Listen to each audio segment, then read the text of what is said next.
Destroying All Cars, the copyrighted program created by the Rio Grande Oil Company.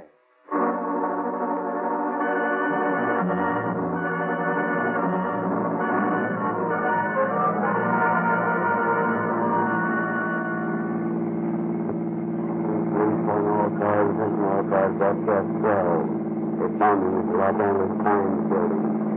Wide open the possible mistake. And so on. Over to you.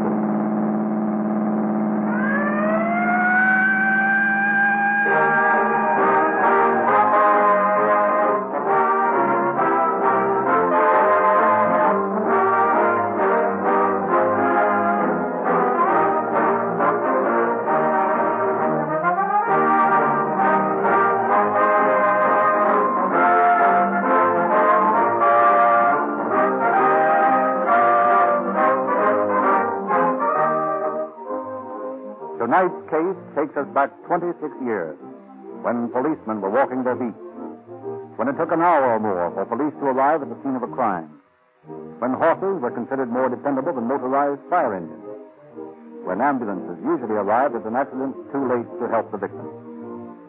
Today, it takes most radio-equipped police cars less than 2 minutes, often less than 60 seconds to answer your call for help, and police give much of the credit for this greater speed to Rio Grande cracked gasoline.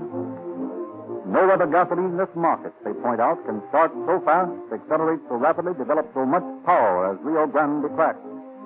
Because Rio Grande is the only refiner in the West licensed to refine gasoline by the patented Sinclair cracking system. This exclusive process breaks up the atoms of gasoline so that the inefficient, lazy, slow-burning units are extracted, leaving only concentrated energy. There's no waste with Rio Grande cracked. For the cracking process ensures that every atom is turned into power, so that you consistently get greater mileage with Rio Grande cracked gasoline. As proof of the superior efficiency and many advantages of Rio Grande cracked, we point out that contracts have been placed for the cities of Los Angeles, Oakland, Berkeley, Modesto, Merced, Lodi, San Diego County, Maricopa County, Arizona, and many, many others, specifying that Rio Grande cracked gasoline exclusively be used in all police cars, fire engines, ambulances, and other emergency equipment. So when you get Rio Grande cracked from your neighborhood independent dealer, you can enjoy police car performance at a lower cost per mile.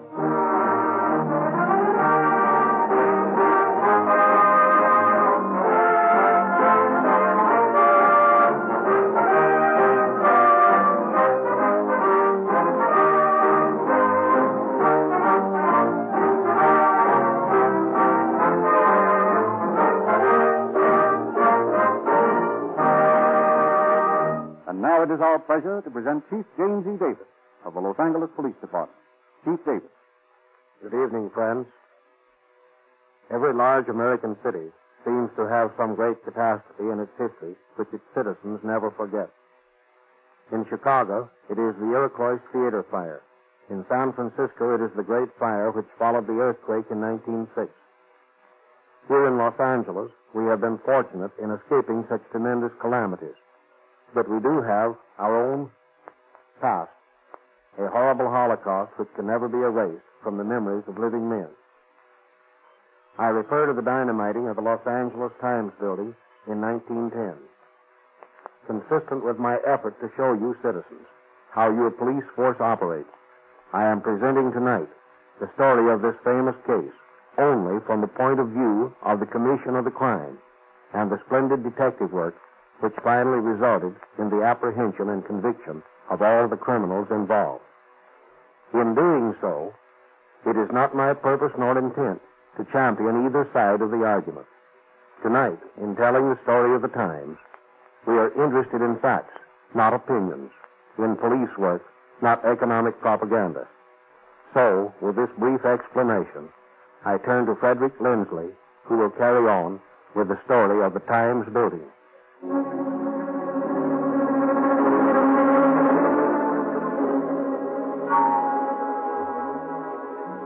It is 1 o'clock in the morning of October 1st, 1910. While the city sleeps, a band of men who toil by night and rest by day is working at top speed.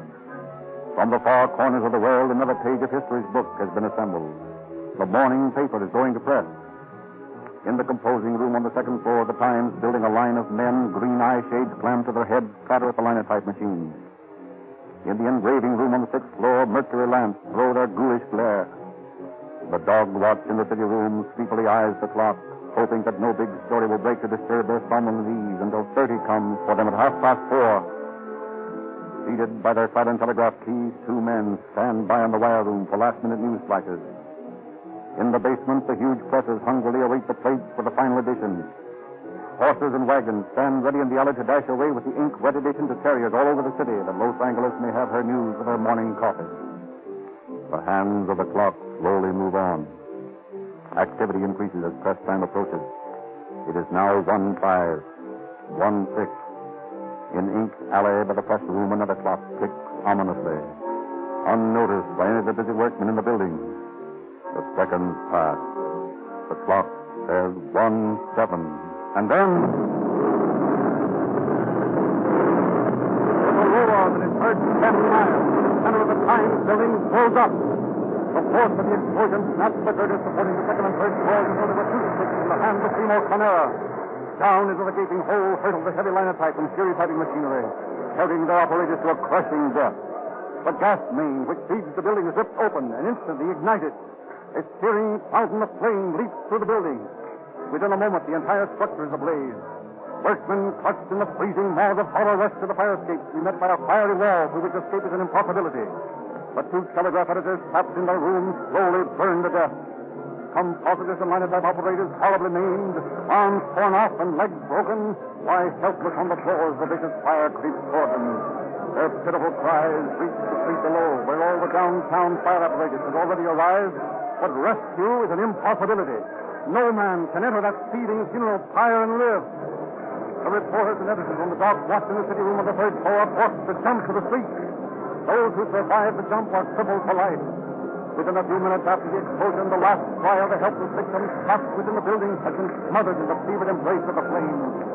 In an astonishingly short time, the entire building is flooded, and then a new danger threatens.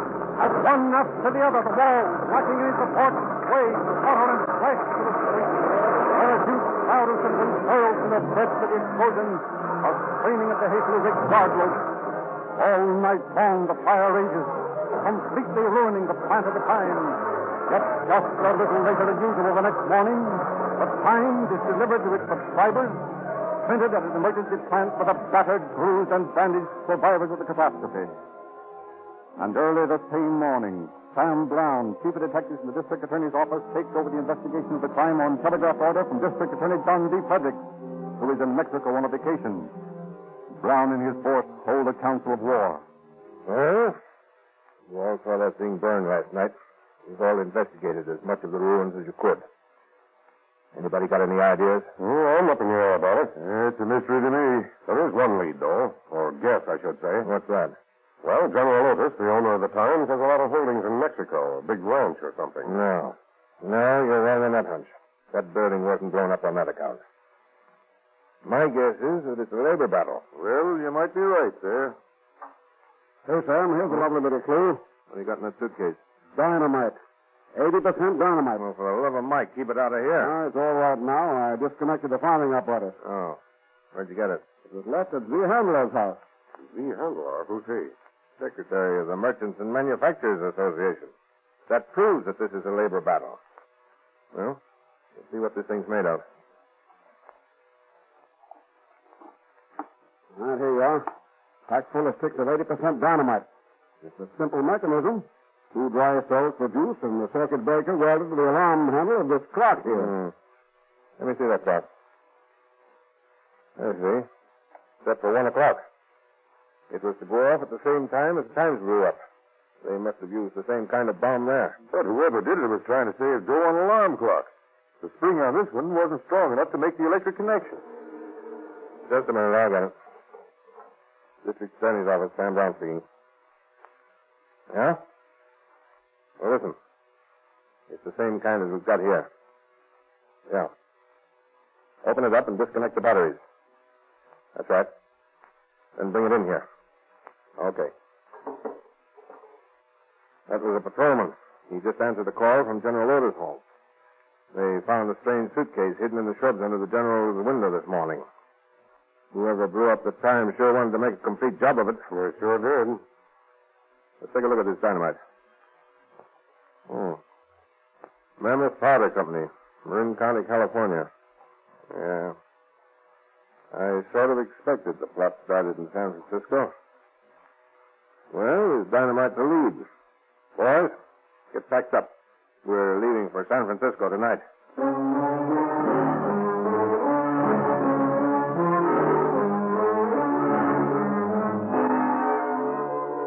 Brown, accompanied by a staff of operatives, arrives in San Francisco and sets up headquarters at a downtown hotel. That afternoon, he interviews Mr. Roller, manager of the Mammoth Powder Works across the bay. And as far as you can remember, all your sales of dynamite during the past 2 months were to legitimate buyers, eh? Yes, Mr. Brown. I can't recall sales to anyone but my regular customers. I beg pardon, Mr. Roller. Yes, Miss Adams? There was that man who came in a launch with some dynamite. Said he was blasting stumps on his ranch. Oh, yes. Yes, that's right.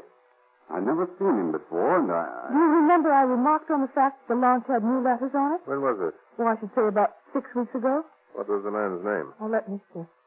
Well, just a minute. I have the order in the file somewhere. What does this fellow look like, Mr. Roller? if I remember, he was medium height, had brown eyes, and of course it's so long ago. Yes, I understand, but can you remember anything else about him? Let's see. Oh, yes. He cocked his head to one side when he talked to you. Like this. Here it is, Mr. Roller. The man's name was J.B. Bryce. J.B. Bryce, eh? Did he give any address? No, he called for the dynamite in the launch. There was another man with him, seemed to have a cast in his eye. It might have been glass. The two of them loaded the dynamite in the launch and went away. How much dynamite did they buy? This invoice shows 5 cases. Hey, you said there was something strange about the name of the launch. Yes, it seemed as though the original name had been painted over and a new name spelled on it. What was that name? It was the Peerless, and the name was spelled in bright new metal letters. Oh, you mean those aluminum letters that you can buy in hardware stores? Yes, that was the kind. Mm-hmm. Oh, that's fine. I'm afraid that's not much help. Well, indeed it is, young lady. You've helped us a great deal.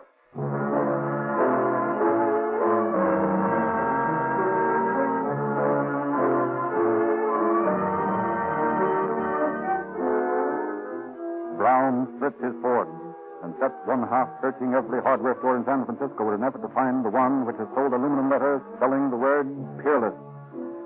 The other half he sends scouring the waterfront for the missing launch.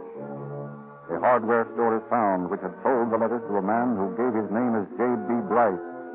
And a day later, the launch is discovered at a pier in the Mission District. This launch had been rented to one J.B. Bryce. Brown and his men gather in the hotel room to decide the next step. Well, one thing is clear.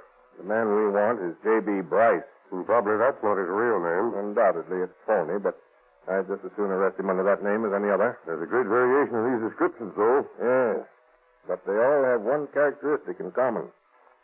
This man Bryce cocks his head on one side when he talks to you. Say, Sam, here's the lead. Huh? This cab driver here knows our man Bryce. You do? Well, I don't know him, but I carried him in my cab plenty of times. Where do you live? I don't know that. I used to take him to Singapore gyms down on the Barbary Coast. He was nuts about music, and there was a violin player down there who used to play him the Trummerai or something till he fell asleep. Yeah? What else? Well, he went around to the dame. Swell looker she was. He called her his dollar movement girl. I never knew her by any other name. Dollar movement girl, eh? Yeah. Anything else you know about him? No, that's about all. Well, you'll be around if we want you, won't you? Sure, my stand's right outside the hotel here. Good. Well, thanks very much. Not at all. Glad to help you. Dollar movement girl, huh? That's a funny thing to call a dame. Maybe she was, just that. Maybe. But I got a hunch there's a lead there. Dollar movement girl. I wonder if her name could be Ingersoll. Ingersoll?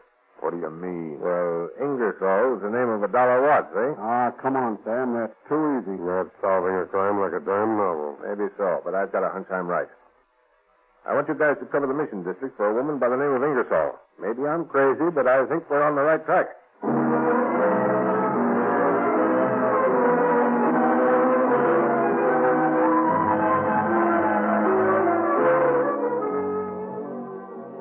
Brown is right. His his men finally discovered an attractive young woman who admits knowing Bryce. Brown questioned her. Now, Miss Ingersoll, when was the last time you saw Bryce? Oh, about 3 weeks ago. You haven't seen him since? No. Well, where's he been the past 3 weeks? Well, he said he had to go to Los Angeles on some business. What was his business? I don't know. He never told me. Uh-huh. And I didn't ask. He always had plenty of money, and he treated me wonderfully. Bought me a fur coat just a month ago. Oh, Andy. Where did he live when he was in San Francisco? Oh, I don't know. Well, didn't you have his telephone number? Yeah, I believe I did have it around here somewhere. Let me look in this drawer. Ah, here it is. On this piece of cardboard. That's the sort of cardboard the laundry's put into men's shirts, isn't it? Yeah, I guess it is. He changed his shirt here one night. That's all. And then he left me this number.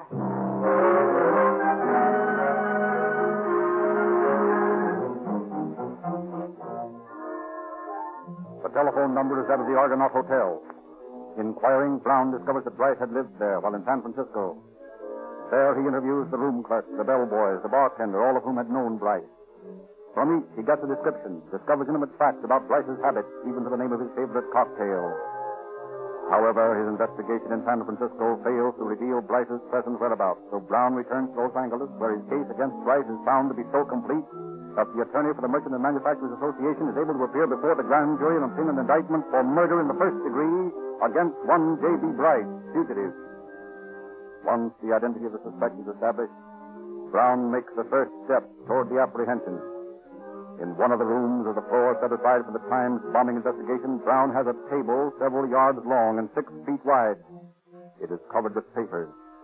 Brown is working over it intently when one of his colleagues approaches. Hey, with the love of Mike, Sam, what are you doing? Huh? Setting place cards for a banquet? No, Bob, I'm trying to describe Bryce. What do you mean? Well, when we were in San Francisco, we ran down dozens of people who had seen Bryce. We got a description from him from each one. And almost every description varied. Well, that doesn't explain this table a block long. It's simple. I've broken down the descriptions into their elements. See? Over here, each sheet of paper in this section has one person's description of Bryce's eyes. Then comes the description of his hair, and so on. I'm trying to reconstruct Bryce from all these descriptions. When I get through, he'll have the eyes the majority said he had, and his hair will be the color most people thought it was. So on. Well, I'll be... Say, I never heard of getting a description like that. Well, neither did I. I just figured it out as the only way to get an agreement out of all these people's opinions.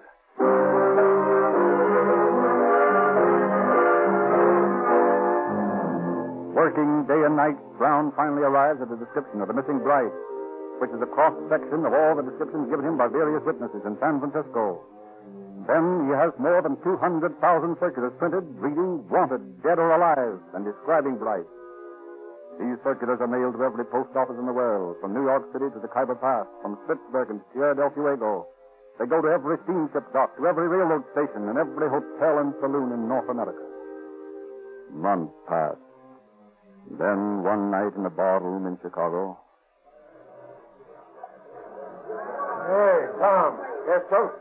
What's the matter with you, Tom? You think my friend and me are camels? What's the big idea? What's the big idea? Lord, I'm sorry if there's something's wrong, sir. Something wrong? I'll say something's wrong. What'd you take that bottle away for? Now, come on and bring it back and fill up these glasses again, you big harp. Just right away, sir, right away. Yeah, you see it is right away. Well, the son of a sequel. What? Now, look here, Mike. This sign here. Wanted, dead or alive for dynamiting and murder. J.B. Bryce. Height 5 feet 8, weight 140, high cheekbones and sharp features and squinty blue gray eyes and brown hair. Say, can you imagine that? Jim McNamara to a T, even if there isn't a picture here. How did they get such a good description? He blew right after the job, didn't he? Sure he blew. Say, you know, this Sam Brown's a smart dick. Or else he's a mighty good guesser. Here you are, sir. Good. Well, Jim ain't got nothing to worry about, Mike, so long as they ain't got a picture of him. You know, they're looking for a J.B. Bryce. Jim McNamara is safe enough. Hey, what are you nipping for? Come on, now go about your business. I beg your pardon. I just wondered if I could get you anything else. No, you can when you can outside. You come on now. Very good, sir. Very good. Hey, Eddie, take over for a minute, will you? I'm going to the washroom. Ah.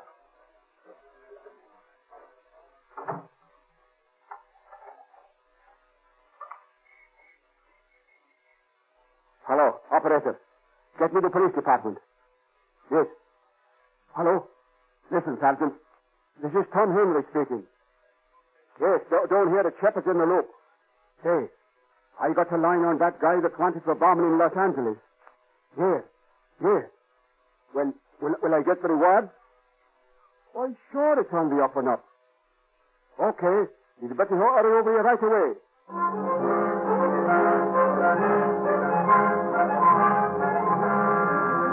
Tipped off by the bartender, Chicago police shadowed the garrulous Audie McManigal. When a few days later McManigal boards a train for Detroit, two Chicago detectives sit a few seats behind him, and Detroit detectives are on the platform when the train arrives at its destination.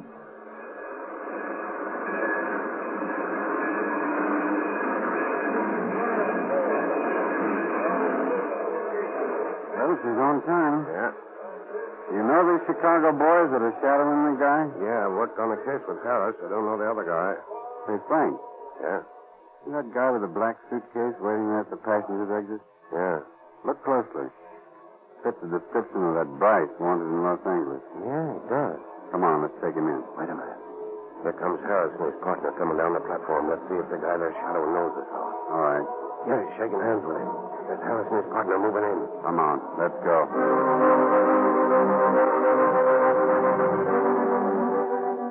In the suitcase of J.B. Bryce, arrested with McManigal, is found material for making 6 clockwork bombs, several revolvers, and a demountable rifle with Maxim silencer. Bryce stoutly maintains his innocence, but McManigal's quick confession to numerous other dynamiting jobs identifies Bryce as James B. McNamara and implicates him in the dynamiting of the time. McNamara, stoutly protesting his innocence, is extradited to Los Angeles to face trial for murder in the first degree. McNamara maintains a stubborn resistance to his captors, refusing to cooperate with them in any way, refusing even to be fingerprinted. Sam Brown, ever resourceful, has a plan to obtain fingerprints. He calls Priscilla Hitchcock, attractive young operative, into his office. Did you want to see me, Chief? Yes, Priscilla. I'm going to make a newspaper woman out of you. What? You mean you're relieving me? No, Priscilla, not that. Oh. But I want you to go over to the jail and talk to McNamara. Tell him you're a reporter and you want to write a series of interviews about him, from the woman's angle. Yes, and then what? Well, that remains to be seen. Report to me when you get back, huh?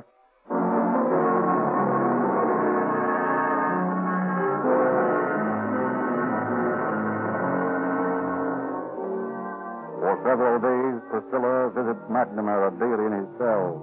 Then, once more, she reports to her chief for further instructions. How are you and Jim getting along? I can't say that I like this assignment, Chief, having him paw me. What do you mean? What does he do? Well, if you ask me, he's woman crazy. It isn't what he does so much as what I read in his eyes. Yes, but tell me what he does. Well, nothing. I talk to him, and when I get up to leave, he always grabs me by the arm. Yeah. I was figuring on him doing something like that. Where does he grab you? Just above the elbow. And he looks into my eyes real deep and says, goodbye, cutie. The way he looks at me that I don't like. Well, don't worry, Priscilla. I think this will be your last visit. Ooh, what lovely white kid gloves. Are they a present for me? Well, yes, and, no. Oh. Just another of my crazy ideas. Put them on, will you? Oh, Chief, they're lovely. And they go way above my elbows. Yeah, that's it. Now, run along and see your friend Jim.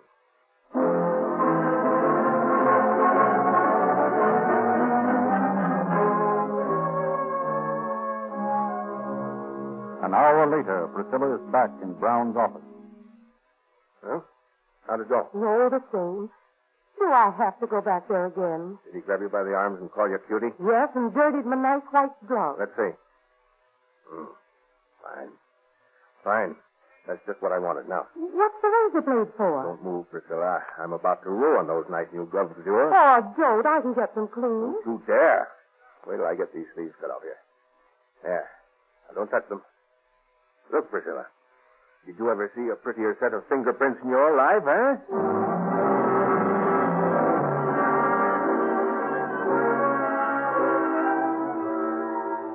As the court convenes for the selection of jurors to try McNamara, Brown begins the first mental third degree in police history. Each day he has several seats reserved in the first row opposite the counsel's table. And each day these seats are unobtrusively occupied by some of the many witnesses he discovered in San Francisco who were known to McNamara.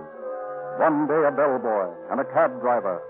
The next, the bartender who mixed McNamara's favorite highball. And the tailor who pressed his clothes. And while McNamara, more and more unnerved, watches these silent figures from his past who give no sign of recognizing him, Brown sits facing the bomber, never taking his eyes from his face. Finally, McNamara objects to his counsel. Your Honor, I want this man Brown removed from the court. Why? And he sits and stares at my client. He makes him nervous. Yes. He's trying to force me into a false confession. Bringing all these witnesses in here. He's trying to intimidate me. I can see no objection to Mr. Brown's remaining in the courtroom, nor do I understand the defendant's reference to witnesses. We are still impaneling a jury. No witnesses have been introduced as yet.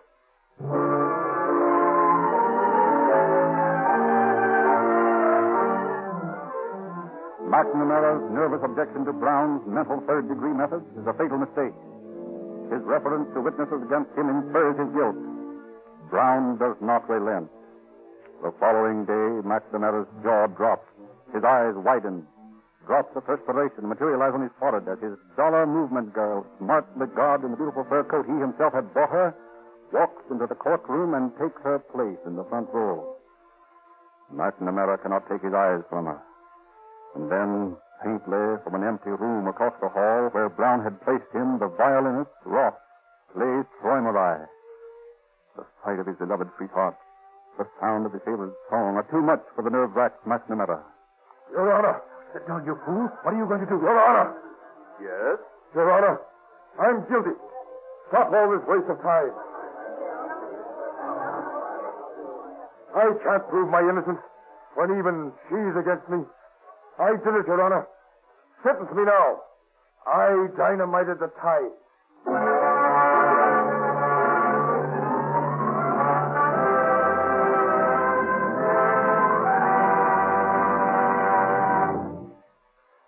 In consideration for McNamara's plea of guilty, the court sentenced him to San Quentin for life. Sam Brown's splendid detective work, combined with the operations of Walter Burnside and his men in the East, brought justice to the entire dynamiting ring, whose operations had destroyed more than $7 million worth of property in all parts of the country. The guilty conspirators paid for their activities with jail sentences from 7 years in the penitentiary to life sentences. Thank you, Chief Davis. Since the days of the Times bombing, the Los Angeles Police Department has grown tremendously. There are now hundreds of police cars in 24-hour service, all of them powered by Rio Grande cracked gasoline, exactly the same gasoline that you get whenever you drive into a Rio Grande station. Rio Grande furnishes this gasoline year after year because Los Angeles, like the many other cities and counties which specify Rio Grande crack for all emergency cars, has yet to find any gasoline to equal its economy and performance. If you think that all gasolines are pretty much the same, we ask you to make a 10-gallon test of Rio Grande crack and learn the meaning of police car performance. It costs not a cent more to enjoy the quicker start, quicker acceleration, and maximum power of Rio Grande crack. Ask our independent dealers for a free copy of the Calling All Cars News so you can get greater enjoyment from these radio programs. Ask about the Rio Grande Junior Police Department and learn how you can give 14 valuable free gifts to boys and girls of your acquaintance. A complete junior detective outfit at no charge. Sinclair Motor Oils are another example of the extra value you get at no extra cost when you patronize Rio Grande dealers. For these world-famous oils are de-waxed and de-jellied until all impurities and waste matter are removed, leaving concentrated pure oil that is guaranteed to give positive lubrication in any weather at any speed. This is the same oil specified by 150 leading railroads, by leading airplane lines. Yet it costs as little as 25 cents a quart in refinery sealed cans. You will find Sinclair Motor Oils everywhere Rio Grande cracked gasoline is sold.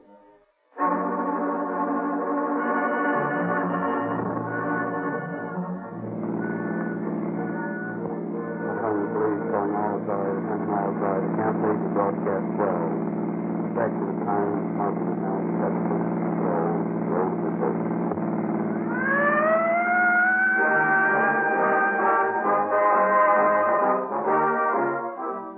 Your narrator, Frederick Lindsley, bidding you good night for the Rio Grande Oil Company.